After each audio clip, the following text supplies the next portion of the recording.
Telugu PMC ప్రేక్షకులకు స్వాగతం. Hi friends, మీరు గనక ఇప్పుడే మా ఛానల్కు వచ్చినట్లయితే మా ఛానల్ని సబ్స్క్రైబ్ చేసుకోండి. సబ్స్క్రైబ్ చేయడంతో పాటు పక్కనే ఉన్న బెల్ ఐకాన్ని క్లిక్ చేయండి. మా టీవీలో స్టార్ట్ అయిన సరికొత్త సీరియల్ ఓ మగువ సరికొత్త కథా అంశంతో బుల్లితెర ప్రేక్షకుల ముందుకు వచ్చింది ఈ సీరియల్.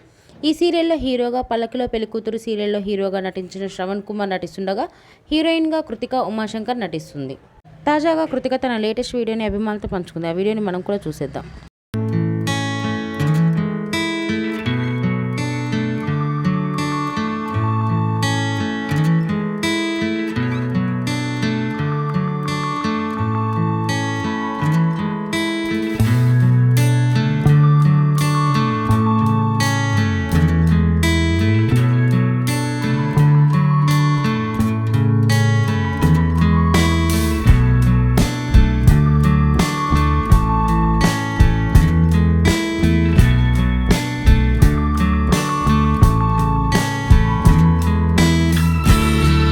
ఈ వీడియో మీకు నచ్చినట్లయితే లైక్ చేసి మరిన్ని టాలీవుడ్ లేటెస్ట్ అప్డేట్స్ మిస్ అవ్వకుండా చూడాలంటే తెలుగు పిఎంసి ఛానల్ను సబ్స్క్రైబ్ చేసుకొని పక్కనే ఉన్న బెల్ ఐకాన్ని క్లిక్ చేయండి.